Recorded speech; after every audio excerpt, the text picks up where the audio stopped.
Judah, at my husband's funeral, they treated me like I was broke. I never mentioned the $28 million. 1. Zach Din Motif Chin Tu Den Nai Thwak, DNG 4. El Trong Thun, NHC. Tang Lu / Dam Koi / Gay Legia Din Bien Ton Noi Lam, Nhuk Nen Vat Chin. Motif Siu the widow underestimated after husband's death, Song Tuk. Chong Voa Kwa Doi Jia Dingi Nu Oi Vio Jiu. Fu Thuok Tai Chin Con Dao plus Contre Bat Dao Boc Lo Su Kin Thuong, Nan Vat Chin Kong Fan, King Nai Bi Mat Tyson Cuc Lon Duok, Ju Kin Fan Dien, Tu Foi Bai Long Tam, Din Koi Moi, Fat Hien, Ton Bo Gwen Luke Nam Trong. Te Nu Jimmy De La Mot Motif Rat Man Voi Nam Fu Nu My 60 plus V Dan Veo.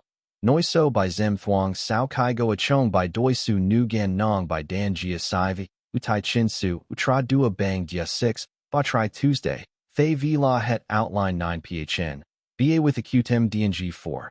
Nan Vat Chin Eleanor Whitmore, 72 Tuoi, Goa Fu, De Trang, DM 10. Con Trey Michael Whitmore, 45 Tuoi. Con Dao Vanessa Whitmore, 42 Tuoi. Lut Su Jia, Din Harold Bennett, 68 Tuoi. Piachin won the funeral humiliation tang, Le Quachong. Eleanor Ne Vanessa, Noi Voi Kok. Poor Eleanor doesn't have much left now. Kokbat Dao Nin Ba Bang on Mat, Thuong Hai. Eleanor Chi Mim Koi. Kong AI beat Ba Dang Kim Sot, 28 True USD. Ket Fan. They thought they were comforting a poor widow. They had no idea whose money they were standing beside. PHN 2 signs of disrespect, Trong Bui Teep Kok, Sao Tang Lo. Vanessa Chu Dong, Nen Fong Bi Chia Buon. Michael Noi Chien Ve Vik Bon Na. Kong Ai Hoi Y Eleanor. Landao Tien Ba Cam Thay Min Dang by Zoa Koi Chin Jia Din Min. PHN 3 looking back Hoi Tuong. 47 Nam Han, Nen Chong Lon Bao Vi Ba Ong Thuong Noi. Never tell people what you own. Let them reveal who they are first. Doc Jia, Hu Dei Chin La Chia Kwa Ton Bo Ka Chien. PHN 4 the money talks begin Chi Vai Gay Sao Tang Lo. Vanessa Bat Dao Hoi, Na Tri Jia Bao Nyu? Ko Koan No. Now Kong. Bao Him, Nendo the Now? Su Jia Tao Bat Dao Lo Aro. PHN 5 the secret discovery, Lut Su Harold Gap Riang Eleanor. Ong Zak Nan. Ton Bo Tai San Dao Tu Kui Tin Tha Ko Fan Don Engip, Du Thuok Gwen Kim Sot Due Not Qua Eleanor. Tong Jia Tri. 28 True USD Harold Hoi. Do you want me to tell them? Eleanor. Not yet. PHN 6 the greedy plan Vanessa Va Michael Gi Ba Kong Con Luachan. Hobat Dao. Goi Wai Vien Duong Lao Ban Na Chien Tien Thursday, No Kuok Song Qua Ba Eleanor Lang Le Ghi No Tat Ca. PHN 7 the family meeting Michael True Tap, Kuok Hop Jia Din. Vanessa Trin Bai Ka Hoch Tuong Lai. Ca Hai Siu Su Nu the Tai Send a Thuok Vi Min. Eleanor de Ho Noi Sut. Kong Gat Loi. PHN 8 the revelation Harold Byuk Veo. Mang Theo Ho So Tai Chin. Song Bo. Chu So Hu Tuk Su Nu Jui Thua Ku Ju Kien Di Chuk Kan Fong Chet Lang. Vanessa Tai Mat. Michael Dung Kong Vong. PHN 9 the final lesson Eleanor Kong La Mang. Kong Tra Thursday. Chi Tu Choi Moi Dac Gwen Ho Tung Mong Doi. Ba Chi and Toi Kuok Song Moi. Ket, my husband left me wealth. But the greatest gift he left me was the chance to see people clearly. Outline MI. HBDNHN. Sut Ding Vit Content. Outline Nai Toi Yu Ju Chan Nu Boys M YouTube Han VB Mat 28 True Duok Trioshi and Sut. PHN 1 the sentence I wasn't supposed to hear Tang Lo. Eleanor Vo Tin Ne Vanessa Noi. She'll probably need our help paying the bills. Hookman. PHN 2 everyone started treating me differently too. Luke Chong Mat. Moi Nuoi Doi Tai Du. Thuong Hai Jia Tao. PHN 3 the first thing they asked about Kong Hoi Ba Ko on Kong. Kong Hoi Ba Ngu the Now. Ho Hoi. What's happening with the house? PHN 4 my husband saw this coming Hoi Tuong. And Hung Loi Dan Kwa Chong. Cacti Koan Bi Mat. Nimton Ong Dat Veo Vio. PHN 5 they thought I was helpless Vanessa Bat, Dao Ju Keen Kuok Choi. Michael Dung Ve Phia Vio. Eleanor by Zem Nu Nuoi Jia Kan Kwan Ly. Fan 6 the meeting they should never have. Called Jia Din Mo Kuok Hop. Tu Chia Tuong Lai. Too quiet Din Tai San. PHN 7 I let them talk DM Jua Rat Man. 15 to 20 foot NOI dung chi de fan dying to low band chat. Kanjia cuc tik dang nai.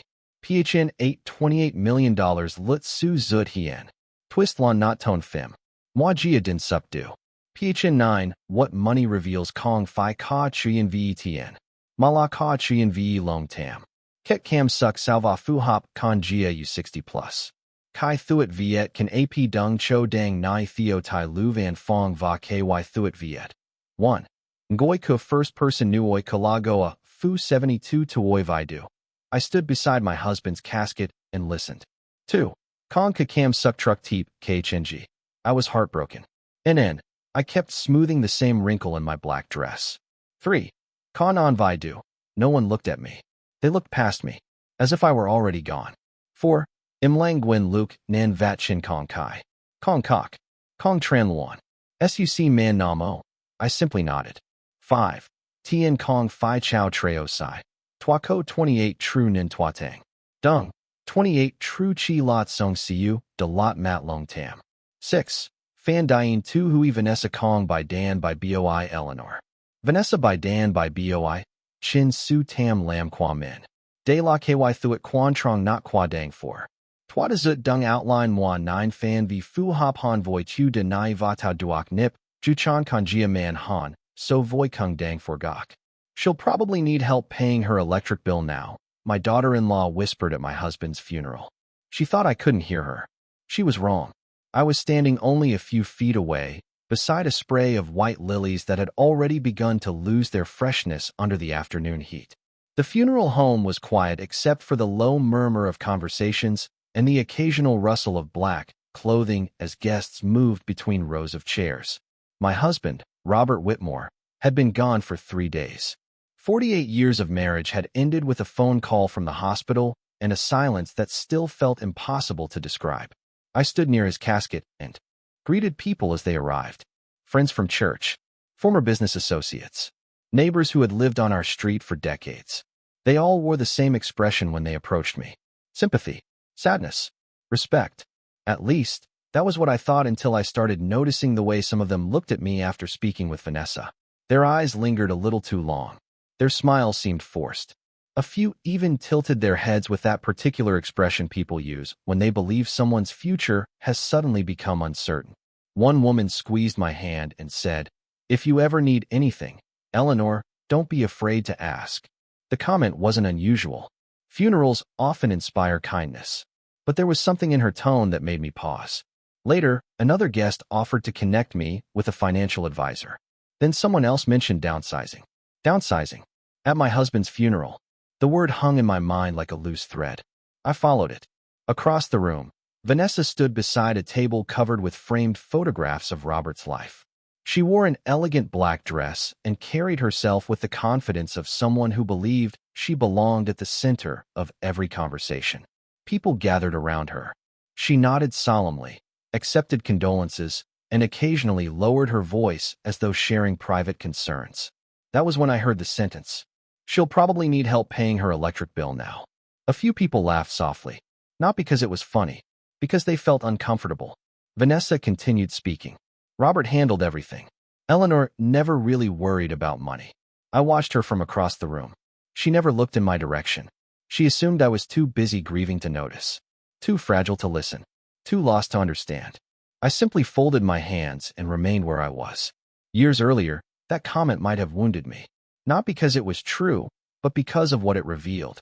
The quiet arrogance, the certainty, the assumption that she already knew how the next chapter of my life would unfold. Michael stood beside her, my only son. He didn't correct her. He didn't interrupt. He simply stared into his coffee cup and nodded occasionally as guests spoke. That hurt more than Vanessa's words ever could. I remembered when Michael was 7 years old and insisted on sleeping beside our bed during thunderstorms. I remembered helping him move into his college dorm. I remembered dancing with him at his wedding. Standing there now, I barely recognized the man he had become. The service continued.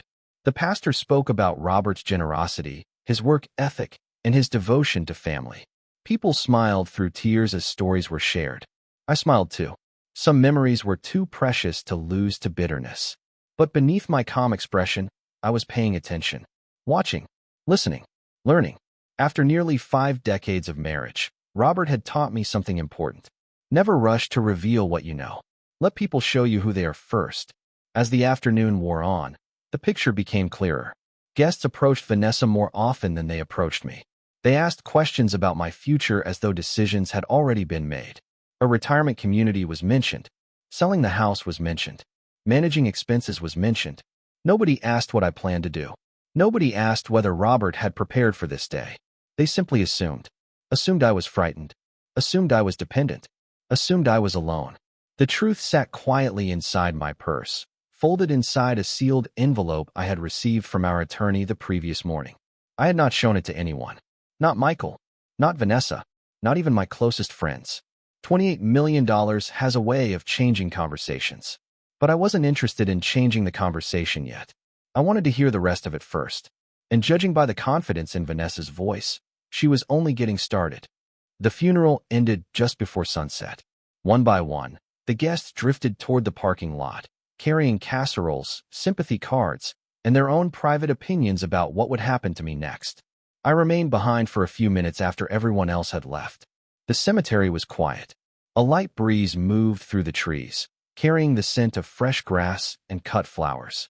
Robert had always loved evenings like that. Calm, uncomplicated, honest. I stood beside his grave and looked at the polished stone marker that would soon be placed there. Then I went home. The house felt different the moment I stepped inside. Not empty. Different. As if the walls themselves were waiting to see what would happen next. Robert and I had lived there for 37 years. Every room carried a memory. The kitchen where we drank coffee every morning. The den where he watched football on Sundays. The back porch where we sat during summer thunderstorms. I set my purse on the counter and took off my shoes. For the first time all day, I allowed myself to sit in silence. 10 minutes later, my phone rang. It was Michael. I stared at the screen before answering. "Mom," he said, "how are you holding up?" The question sounded rehearsed. "I am managing," I replied. "Good. Vanessa and I were talking. We thought maybe you should not stay in that house alone for too long." There it was. Not grief. Not concern. Direction. I looked around the kitchen. "I have lived here a long time," I said. "It is home." "Of course," he answered quickly. "We just want to help." Help. That word seemed to follow me everywhere. After we ended the call, I opened the refrigerator and found one of the casseroles someone had brought earlier. Attached to the container was a handwritten note. "Thinking of you. Let us know if you need anything." I smiled sadly. The people who knew me least seemed to respect me the most. The next morning, I woke up at 6:30, just as I had for years. Habit is a powerful thing. I made coffee and sat at the kitchen table. Robert used to read the newspaper across from me every morning. The chair was empty now. I watched sunlight spread slowly across the hardwood floor. Then my phone buzzed again. A text message from Vanessa. "Hope you are doing okay. Michael and I have been discussing some options that might make things easier for you. We can talk later this week." I read the message twice. Options. Easier. More words that sounded helpful while meaning something else entirely. Around noon, I drove to the grocery store. Several people stopped to offer condolences. Most conversations lasted less than a minute, but one encounter stayed with me. An older gentleman named Frank had known Robert for nearly 20 years. After expressing his sympathy, he hesitated. "I hope you do not mind me asking," he said carefully, "but are you going to be all right financially?" I looked at him, not because I was offended, because I suddenly understood how far the story had already traveled. Someone had been talking. Someone had been planting ideas. "I will be just fine," I said. Frank nodded politely, but I could tell he was unconvinced. That evening, I sat on the back porch as the sun disappeared behind the trees. A memory surfaced. Years ago, Robert had laughed after hearing a wealthy businessman brag about his money at a charity event. On the drive home, he had shaken his head and said, "The loudest people in the room are usually the least secure. Real security is silent." At the time, I thought it was simply one of his observations. Sitting there alone, I realized it had also been advice. Inside the house, my phone lit up again. Another message from Vanessa. "Family meeting on Saturday. We should discuss your future plans." I stared at the screen for a long moment before setting the phone down. My future. It was interesting how eager everyone seemed to discuss it without asking what I wanted. But Saturday was still several days away. And until then, I intended to listen. Saturday arrived with clear skies and the kind of mild weather Robert always enjoyed. I spent the morning trimming a few rose bushes near the front porch and watering the flower beds he had planted years ago. Working with my hands helped me think. It slowed the noise in my mind. Around noon, I went inside, changed into a simple navy sweater, and made a fresh pot of coffee. The family meeting was scheduled for 2 o'clock. Vanessa arrived first. She stepped through the front door carrying a bakery box and a smile that looked carefully prepared. "I brought muffins," she said. I thanked her and placed the box on the kitchen counter. A few minutes later, Michael arrived carrying a folder under his arm. That caught my attention. People do not usually bring folders to conversations about feelings. They bring folders to conversations about plans. We sat around the dining table where Robert and I had shared thousands of meals over the years. For a moment, nobody spoke. Then Vanessa leaned forward and folded her hands. "We have been worried about you," she began. "Living here alone might become difficult." I nodded. "That is thoughtful." Encouraged, she continued. "The house is large. There is maintenance, property taxes, utilities. It is a lot for one person." Michael opened the folder. Inside were several printed pages. He slid them across the table. "We researched a few retirement communities nearby," he said. "Some of them are really nice." I glanced at the papers. Glossy photographs showed smiling seniors walking through landscaped courtyards and attending organized activities. Everything looked pleasant, carefully designed, carefully marketed. "You have been busy," I said. Michael smiled weakly. "We just want what is best for you." The conversation continued for nearly an hour. Vanessa spoke more than anyone else. She discussed efficiency, convenience, simplicity, words that sounded harmless on the surface. Yet every suggestion seemed to move me farther away from the life I had built and closer to a future someone else had chosen. What fascinated me was not what they said. It was what they did not say. Neither of them asked whether I wanted to leave the house. Neither asked about my plans. Neither asked what Robert and I had discussed before his passing. They spoke as though the decision had already been made, and they were merely helping me accept it. At one point, Vanessa glanced around the dining room. "This place probably has a lot of value," she said casually. "The market is still strong." I stirred my coffee and remained silent. She mistook silence for agreement.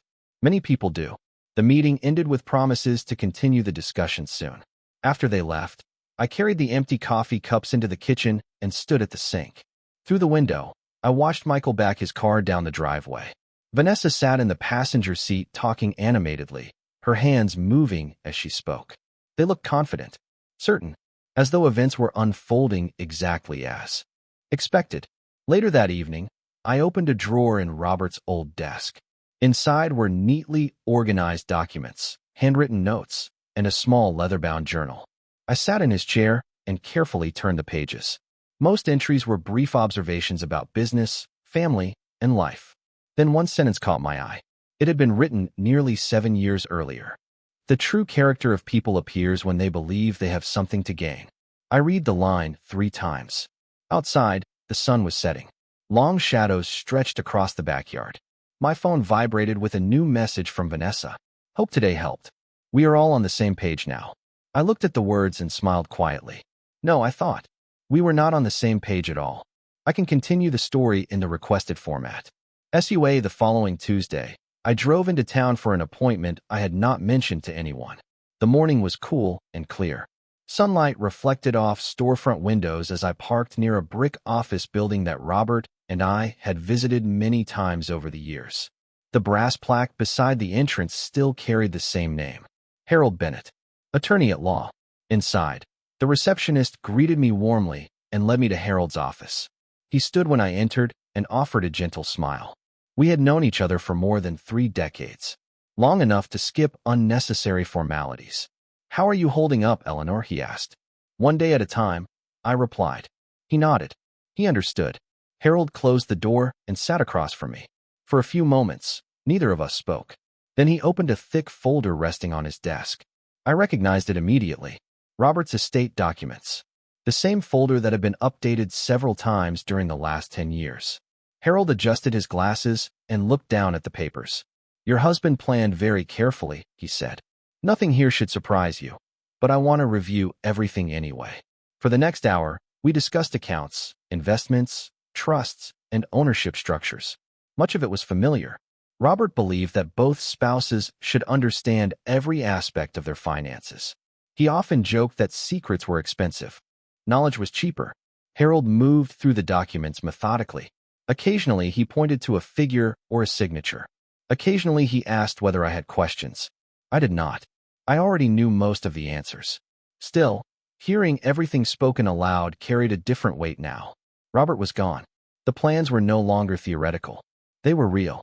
When the meeting finally ended, Harold folded his hands. "There is something else," he said. "Several people have already contacted my office." I raised an eyebrow. "Already?" "Yes." He chose his next words carefully. "Questions about property. Questions about distributions. Questions about future arrangements." I did not need him to explain further. I already knew where those questions were coming from. Harold watched my expression. "You do not seem surprised." "I am not," I said quietly. For a moment, neither of us spoke. Then Harold leaned back in his chair. "The total value remains approximately $28 million. The number landed in the room without ceremony. No dramatic pause. No celebration. Just a fact. A large one. Yet money had never been the point. Robert used to say that wealth was a flashlight. It revealed things already present. It did not create character. It exposed it. Harold slid a document toward me. "Everything is exactly as Robert intended. Full control remains with you." I looked down at the paper. My name appeared where it needed to appear. The signatures were valid. The instructions were clear. There was no confusion. No low. SUA. Over the next 2 weeks, I settled into a routine that felt both familiar and strangely new.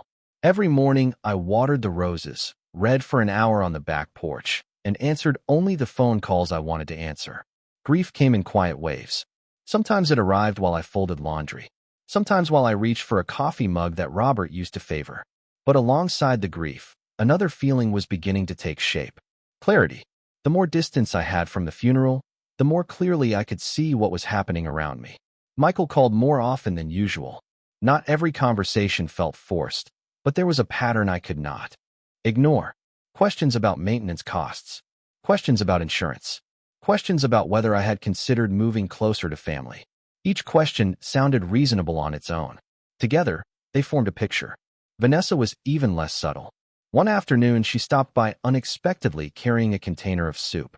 She spent 15 minutes discussing local real estate values before the soup was even placed on the kitchen counter. "The market is still very strong," she said while looking through the dining room window. "You could probably get an incredible price for this place." I stirred my tea and listened. "Maybe," I replied. She smiled. "It is just something to think about." After she left, I walked slowly through the house. The living room, the hallway, the den. Every room contained pieces of a life built over decades. Not a perfect life. No marriage is perfect, but it was ours. I stopped in Robert's study and looked at the framed photographs lining the bookshelf. Family vacations, holidays, graduations. In one picture, Michael was 12 years old, holding a fishing rod nearly as tall as he was. Robert stood beside him grinning proudly. Looking at that photograph made something inside me ache. I did not understand when exactly the distance had appeared between us. Perhaps it happened gradually. One compromise at a time. One ignored conversation at a time. One decision to avoid conflict at a time. Whatever the cause, the result stood directly in front of me now. 3 days later, another invitation arrived. Family dinner. Sunday evening. Michael's house. I accepted. When I arrived, Vanessa greeted me warmly enough. Dinner was pleasant at first. The grandchildren talked about school. Michael discussed work. For a while, the evening felt almost normal. Then the conversation shifted. Vanessa placed her fork down carefully. "We have actually been talking about something," she said. I noticed Michael glance toward her before looking down at his plate. "What is that?" I asked. "Long-term planning," she replied. "For everyone." I nodded. "That sounds important." Encouraged, she continued. "We were thinking it might be helpful to start organizing things now rather than waiting until later." Organizing things. Another interesting phrase. "What things?" I asked. Vanessa smiled politely. "Property. Documents." The following week brought a level of confidence from Vanessa that I had not seen before. It was subtle at first. A comment here. A suggestion there. Small things that might have seemed harmless to an outsider. One afternoon she called while I was planting new flowers near the front walkway. I found a wonderful senior living community, she said. They have fitness classes, social events, transportation, everything. I brushed soil from my gardening gloves and listened. That sounds nice, I replied. I thought so too, she said quickly. I actually scheduled a tour for next month. That caught my attention, not because of the community itself, because nobody had asked whether I wanted a tour. You scheduled it? I asked. Just to keep options open, she said. You do not have to decide anything now. I looked across my yard. The roses were blooming beautifully. The maple tree Robert planted 20 years earlier cast a wide patch of shade across the lawn. Nothing about the scene suggested a woman preparing to leave her home. Yet somehow plans were already being made. That was very thoughtful, I said. Vanessa seemed pleased by my response. She continued describing amenities and services while I quietly watered a flower bed. When the call ended, I stood there for a long moment. The pattern was becoming impossible to ignore. Every conversation seemed to begin with concern and end with a recommendation that reduced my independence. A few days later, another opportunity to observe arrived unexpectedly. Michael invited me to lunch at a small restaurant near his office. It was a place Robert and I had visited several times over the years. The food was simple and the atmosphere relaxed. For the first 20 minutes, the conversation felt genuine. Michael talked about work, the grandchildren, everyday life. Then his expression shifted. Mom, he said carefully, have you thought any more about the future? There was that word again. Future. I smiled. Every day. He nodded. You know, Vanessa, and I only want what is best for you. I stirred my iced tea slowly. I know that is what you believe. He looked relieved by the answer. Then he leaned forward. Managing a large property alone can become difficult. Has my property become difficult? I asked. He hesitated. Not yet. Not yet. The phrase lingered between us. I realized then that neither Michael nor Vanessa spoke about my present situation anymore. They spoke constantly about hypothetical problems that might exist someday. Problems they were eager to solve in advance. The lunch ended politely enough. We hugged in the parking lot and went our separate ways. Yet as I drove home, I could not stop thinking about the conversation. Michael was not a cruel man. He never had been. But somewhere along the way, he had stopped asking questions and started accepting assumptions. Assumptions largely supplied by his wife. That evening, I sat on the back porch with one of Robert's old journals resting on my lap. The sun was beginning to set. Crickets had started their nightly chorus. I opened the journal at random and found a short entry written nearly 5 years earlier. Only 2 sentences. Patience reveals more than pressure. People tell the truth when they believe the outcome is already decided. I closed the journal and looked across the yard. Suddenly everything made sense. Vanessa believed the outcome was already decided. Michael seemed to believe it too. They were not hiding their intentions anymore because they no longer felt the need to hide them. And that meant something important. The moment of revelation was getting closer. All I had to do was wait. By the end of the month, the conversations had become remarkably predictable. Every visit, every phone call, every invitation seemed to circle back to the same subjects.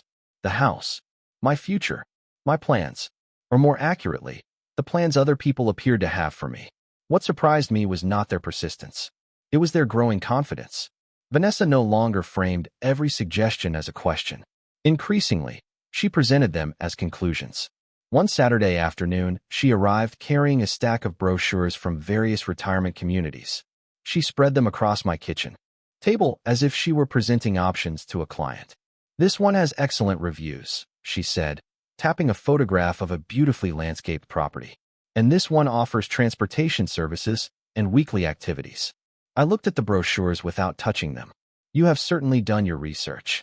Vanessa smiled. Someone has to think ahead. Someone has to think ahead. The phrase stayed with me long after she left. Not because it offended me, because it revealed how she viewed the situation. In her mind, she was already managing a future that did not belong to her. 3 days later, Michael called and asked whether he and Vanessa could stop by that evening. His tone was unusually formal. I agreed.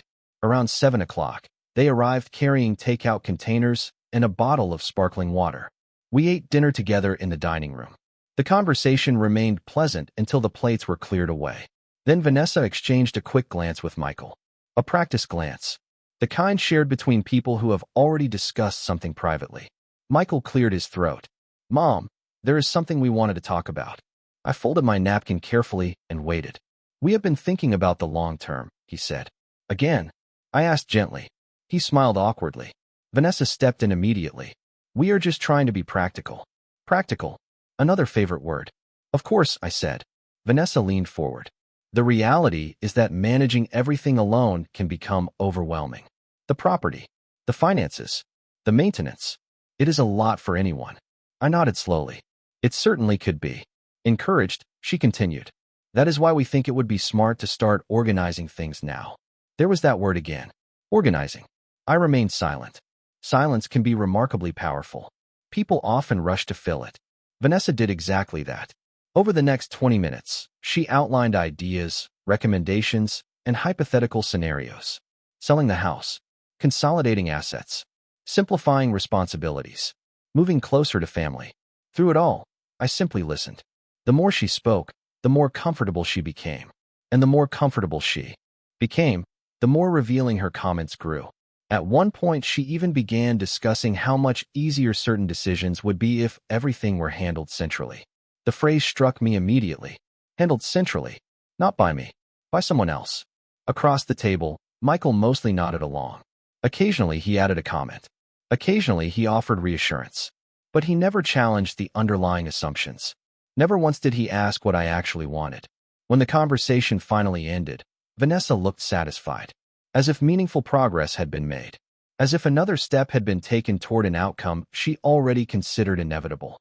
After they left, I walked through the quiet house and turned off the lights one room at a time.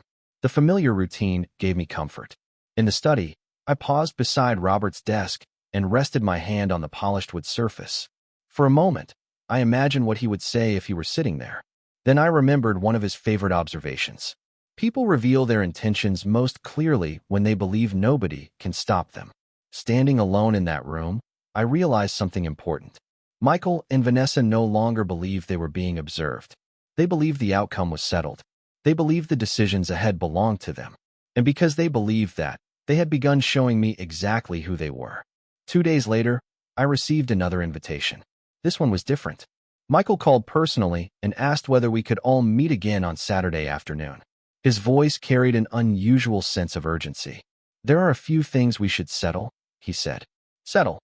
An interesting choice of words. I agreed to meet. Saturday arrived warm and bright. I spent the morning exactly as I usually did. Coffee on the porch. A short walk through the garden. A few quiet moments with my thoughts. By the time I drove to Michael's house, I felt calm. Completely calm. The moment I stepped inside, I sensed that something had changed. Vanessa greeted me with unusual enthusiasm. Michael seemed nervous. The dining room table was already prepared with documents, notepads, and several folders. It looked less like a family gathering and more like a business meeting. We sat down. Vanessa immediately took control of the conversation. She spoke confidently about planning, efficiency, and responsibility. She presented timelines, recommendations, possibilities. Every proposal seemed to point toward the same destination, a future in which my affairs would be managed with increasing involvement from them. I listened carefully. Occasionally I nodded. Occasionally I asked a simple question. The more comfortable Vanessa became, the more openly she spoke. The important thing, she explained, is making sure assets are protected and decisions are made before problems arise. Assets, not memories, not family. Assets. Michael added a few comments of his own. He spoke about convenience, about reducing stress, about preparing for the future. None of it sounded unreasonable on the surface. That was what made it so revealing. Everything was wrapped in concern, yet the direction never changed. Eventually, Vanessa opened one of the folders. We even made a preliminary list, she said, just to help organize things. She slid several pages across the table. I glanced down. The list included the house, vehicles, personal property, and various financial categories. The level of detail surprised even me. For a moment, nobody spoke. Then I looked up and smiled gently. You have certainly invested a lot of time into this. Vanessa smiled back. We are only trying to help. I had heard that sentence so many times that it almost felt rehearsed. The conversation continued for another 30 minutes. During that time, something remarkable happened. They stopped trying to persuade me. Instead, they began discussing assumptions as though they were already facts. Future arrangements became expected arrangements. Possible decisions became inevitable decisions. It was exactly what Robert had predicted years ago. People reveal themselves when they believe the outcome is already decided. Finally, there was a pause. A long one. Vanessa folded her hands and looked directly at me. "So," she said, "what do you think?" I looked around the table. At Michael. At Vanessa. At the folders. At the carefully prepared plans. Then, I answered honestly, "I think you have both put a great deal of thought into this." They exchanged a quick glance. Relief appeared on Vanessa's face. She believed agreement was coming. Instead, I reached into my handbag and removed my phone. "There is one thing I should probably do before we continue." Michael frowned slightly. "What is that?" I looked at the screen and selected a contact. "Invite someone into the conversation." The room grew quiet.